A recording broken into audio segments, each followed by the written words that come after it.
काय दिसतो सुंदर तू बाबू. प्युअर भुक्कड जात जर कुठली असेल तर ही आहे ती.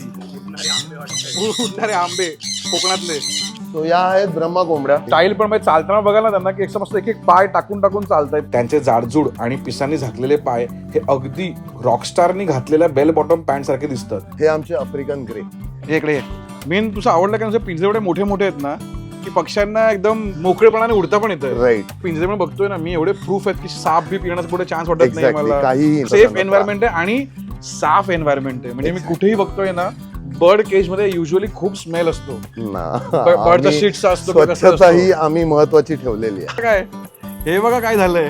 आफ्रिकन ग्रे या पक्ष्याला पक्ष्यांचा आईनस्टाईन पण म्हणतात. मला अजून जास्त यांच्याशी असं कनेक्ट झालं. बघा प्राणी आणि पक्षी हे शेवटी कसं आहे माहित आहे, तुम्ही जितकं त्यांना प्रेम देणार तेवढे तुमच्या जवळ येणार. काय गोड रंग आहे यांचा यार. काय रंग आहे तुमचा सगळ्यांचा. तर हे सगळे जे आहेत ते एक्सक्लुझिव्ह एक्झॉटिक अॅनिमल्स आहेत, पेट्स आहेत. काही लहान मुलं असतील किंवा काही क्युरियस माइंड असतील ज्यांना जंगलात जाऊन ऍक्च्युअल अॅनिमलला भेटता नाही आहेत.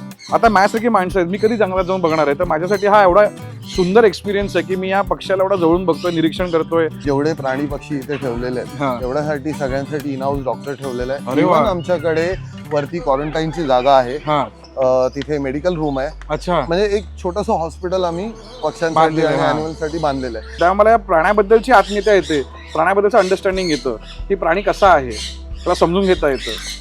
तसं मला वाईल्डमध्ये दिसला तर मी त्याला कधी त्रास देणार नाही.